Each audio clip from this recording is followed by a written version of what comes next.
Saudara Joko Widodo puas sekarang saudara melihat anak bangsa warga negara Anda hari ini dijemput secara paksa. Apakah Anda cukup puas dengan peristiwa hari ini, atau Anda justru kurang puas ingin Roy Suryo dan kawan-kawan ditahan semuanya? Wahai kubu Jokowi termul-termul, puas kalian mendengar kabar penangkapan ini? Ini hukum yang kalian pamerkan sebagai penegakan keadilan.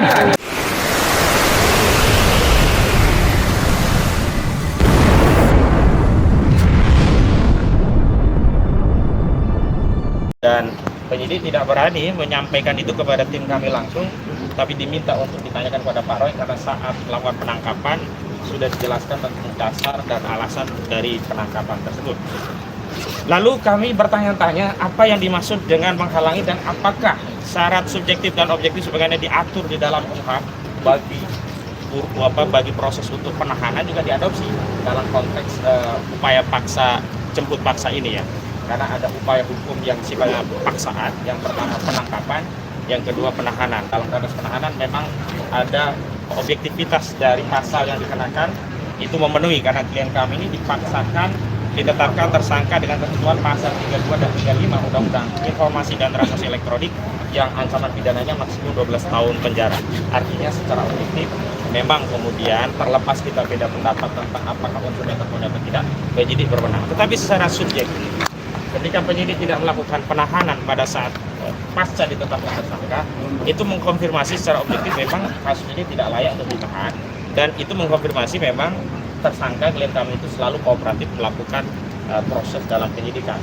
Terbukti pula pada tahapan lanjutan setelah jadi tersangka, klien kami tetap dipanggil dan tetap menghadiri pemeriksaan, baik pemeriksaan awal menjadi tersangka, baik termasuk juga pemeriksaan tambahan saat menjadi tersangka.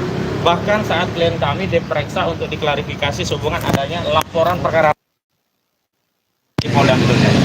Artinya tidak ada satupun alasan objektif yang bisa dijadikan pembenar bagi penyidik Polda Metro Jaya untuk melakukan upaya paksa, apalagi dilakukan tanpa didampingi oleh penasihat hukum.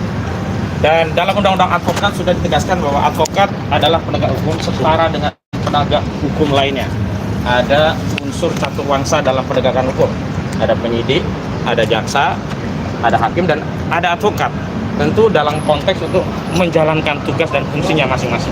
Penyidik menyidik, jaksa menuntut, hakim memutus, advokat menjadi pembela. Dan dalam konteks pembelaan, advokat ini berbeda dengan hakim, dengan jaksa.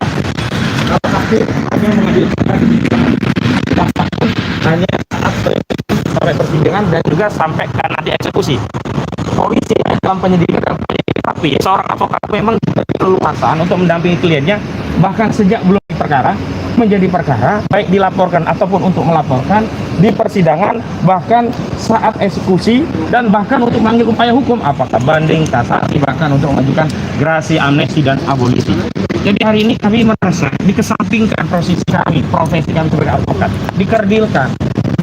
Kalau ada ego sektoral dalam upaya penegakan hukum di negeri ini, seolah-olah yang paling powerful, yang punya kewenangan, dan mengabaikan aparat penegak hukum lainnya, yakni institusi advokat sebagai satu bagian dari satu bangsa penegakan hukum, meskipun organnya bukan organ negara di luar APBN, tidak dibiayai oleh APBN negara, tapi advokat jelas sebagai bagian dari fungsi penegakan hukum, dan ini diabaikan. Sebenarnya kalau targetnya adalah untuk menghadirkan klien kami untuk diambil keterangannya dalam proses penyidikan, mudah sekali. Ada dua mekanisme. Mekanisme pertama bisa menghubungi lewat kami. Mekanisme kedua bisa mengajukan surat panggilan langsung.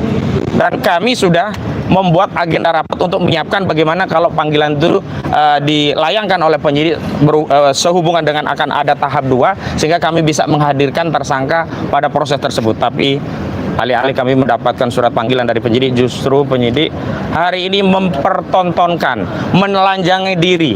Tentang apa? Tentang motif penegakan hukum ini bukan lagi untuk menegakkan kebenaran dan keadilan. Tapi saya tegaskan, motif dari penangkapan Roy Suryo ini adalah motif untuk melayani kepentingan pelapor, yakni saudara Joko Widodo. Karena berapa kali, banyak sekali ya, kubu Joko Widodo selalu meminta untuk melakukan penahanan, selalu minta untuk melakukan penangkapan. Tapi mereka bungkam saat Sylvester Matutina yang sudah jelas-jelas inkrah tidak dituntut untuk ditangkap dan ditahan. Dan aparat penegak hukum di negeri ini pura-pura buta dan pura-pura tuli, tidak melihat ketidakadilan ini secara telanjang dipertontonkan kepada publik, manakala ada seseorang yang sudah inkrah, sudah pasti bersalah, sudah tidak dibandingkan dengan orang yang baru tersangka, yang masih punya hak presumption of innocent, hak praduga tidak bersalah, justru diperlakukan seperti seorang penjahat, sementara yang sudah inkrah tidak diperlakukan sebagaimana mestinya. Lalu kemana rakyat akan mencari keadilan kalau aparat penegak hukum justru mempertontonkan proses dan prosedur penegakan hukum gaya suka-suka penyidik? Saya bisa katakan ini gaya suka-suka penyidik karena apa? Ada upaya lain yang lebih soft, yang lebih humanis, yakni dengan melakukan pemanggilan tidak ditempuh, justru memamerkan kewenangannya. Sekarang saya ingatkan sekali lagi, penangkapan termasuk penahanan bukan hak penyidik, bukan kewajiban penyidik, tetapi wewenang yang diberikan oleh undang-undang bagi aparat penegak hukum sehubungan untuk menegakkan hukum untuk tujuan keadilan dan kebenaran.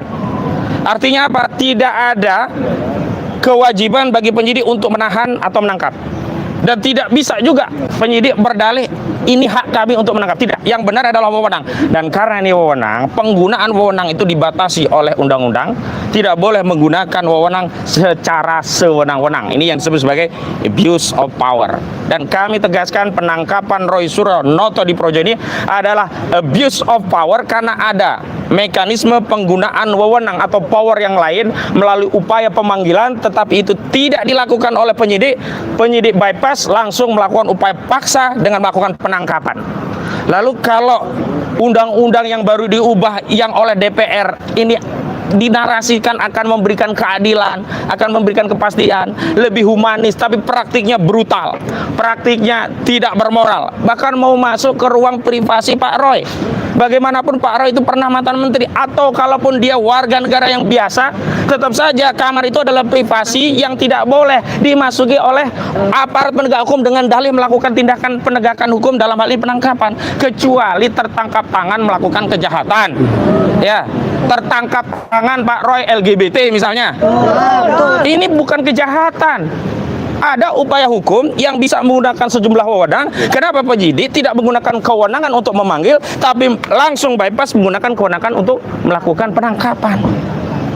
Dan ini menjadi konfirmasi bahwa memang benar hukum itu hari ini sedang ada pada narasi atensi dan intensi. Atensi dari Solo, Saudara Joko Widodo, intensinya ya untuk menekan Pak Roy dan yang lainnya termasuk Bu Tifa agar mereka melemah, agar mengambil pilihan berkhianat kepada rakyat sebagaimana yang sudah ditempuh oleh 3 orang pengkhianat sebelumnya. Dan memang ini adalah golden time. Ada 1 kali 24 jam. Ini adalah pertarungan perjuangan kami, juga Pak Roy, juga Dr. Tifa. Karena di 1 kali 24 jam inilah penyidik akan melakukan penekanan dengan dalih sedang melakukan pemeriksaan untuk menekan agar mau damai, kalau tidak apa? Akan ditahan. Karena setelah 1 kali 24 jam itulah penyidik baru akan mengambil kebijakan apakah akan melakukan penahanan setelah upaya penangkapan dan pemeriksaan atau tidak melakukan upaya penahanan. Dan karena itulah sebagai sebuah antisipasi, dan kami sudah berkoordinasi dengan sejumlah tokoh-tokoh nasional, dan kemarin kami baru saja mengadakan diskusi nasional dengan tokoh-tokoh purnawirawan TNI dan polisi.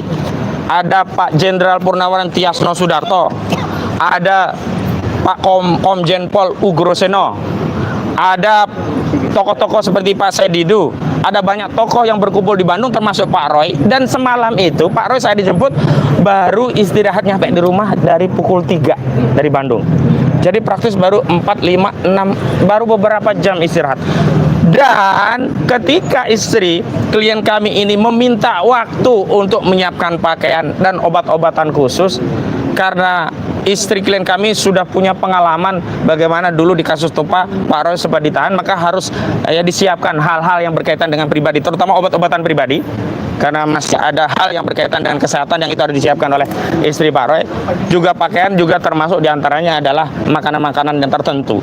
Tapi ini semua dikesampingkan, tidak ada humanisme, tidak ada yang namanya polisi itu melihat bahwa orang yang sedang dalam status tersangka itu adalah manusia juga yang patut dihormati sisi kemanusiaannya. Dan tadi saya mau sepil lagi karena kita antisipasi, kami menyiapkan dokumen ini, permohonan penangguhan penahanan, baik yang kami ajukan kepada Polda atau nantinya jika Polda berdalih bahwa kewenangannya sudah pindah kepada Kejaksaan Tinggi DKI Jakarta. Yang kedua,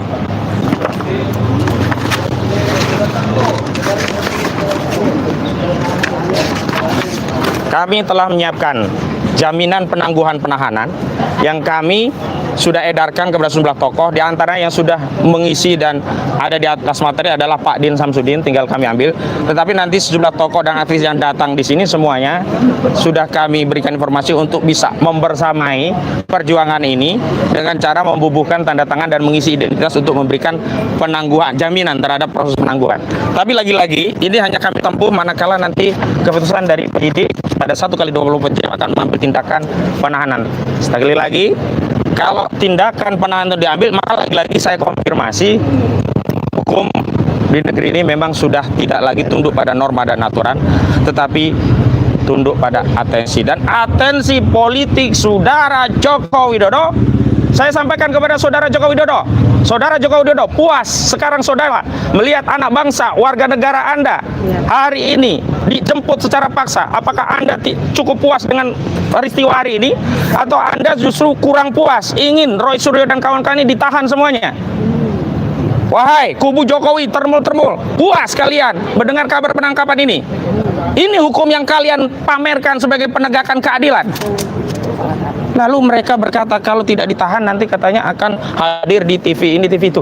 Hadir di TV itu hak konstitusional dan menghargai undangan televisi. Dan yang disampaikan itu adalah pendapat, bukan mengulangi perbuatan. Kalau esensinya dia tidak bisa melawan pendapat, tidak kuat melawan argumentasi, berarti persoalannya bukan adanya kejahatan yang dilakukan berulang, tetapi tidak adanya kemampuan untuk melawan argumentasi para Yusril di ruang publik yang menyebabkan mereka mengambil upaya represi. Jadi saya mau katakan nanti kalau kasus ini ditahan, saya sampaikan kepada seluruh rakyat, saudara Joko Widodo keliling itu dengan membawa noktah. Karena apa? Kalau sampai ditahan berarti saudara Joko Widodo itu adalah orang yang sedang mengkampanyekan sebuah partai yang dipimpin anaknya, saya sebut PSI, tapi pada saat yang bersamaan dia zalim kepada rakyatnya yang 10 tahun pernah dipimpinnya. Dan kepada pemimpin-pemimpin yang zalim seperti ini tidak ada satupun alasan untuk kita memberikan dukungan apalagi pembelaan. Jadi sekali lagi, karena saudara Joko Widodo sudah sampai pada tahapan ini, bismillahirrahmanirrahim, kami nyatakan perang terbuka secara hukum melawan saudara Joko Widodo. Allahu Akbar. Siap. Bubarkan termul. Ya, silakan kalau ada pertanyaan sebelum kami mendampingi ke dalam. Allahu Akbar. Cukup, terima kasih rekan media. Ya, silakan. Soal P21 itu suratnya belum ada ya sampai sekarang ya? Belum. Ya, sampai hari ini memang belum ada pemberitahuan tentang berkas P21 dan itu yang berulang kali kami persoalkan, dan kami husnuzonnya bahwa nanti ketika ada panggilan polisi itulah konfirmasi bahwa berkas P21 dipanggil lengkap diserahkan kepada jaksa. Tapi yang dilakukan tidak melakukan pemanggilan, justru main tangkap-tangkapan saja nih. Udah kayak mafia saja di polisi, main tangkap-tangkapan saja. Sudah tidak punya malu lagi penegak hukum di negara ini ya. Masyarakat sudah mengontrol semuanya tapi tidak punya malu semuanya. Tapi semua ini tidak bisa kita salahkan kepada aparat penegak hukum yakni polisi. Tapi sekali lagi ini semua gara-gara saudara Joko Widodo yang 10 tahun merusak institusi Polri yang kita cintai. Merusak bapak-bapak polisi yang banyak yang bersih di dalamnya. Banyak ya. Bapak polisi itu yang jujur, yang seperti Pak Hugeng, yang seperti Pak Ugroseno, tetapi di era Joko Widodo 10 tahun dirusak oleh Joko Widodo. Kapolri tidak urut kacang, tidak lagi melihatkan apa pertimbangan dari Wanjakti, tidak ada lagi ya hal-hal yang berkaitan dengan norma dan aturan, semua di bypass. Asal loyal kepada Joko Widodo maka dia bisa jadi Kapolri, dan inilah rusaknya institusi Polri di penegakan hukum itu gara-gara saudara Joko Widodo. Oke, ada lagi? Terima kasih semuanya, sampai ketemu lagi. Assalamualaikum warahmatullahi wabarakatuh.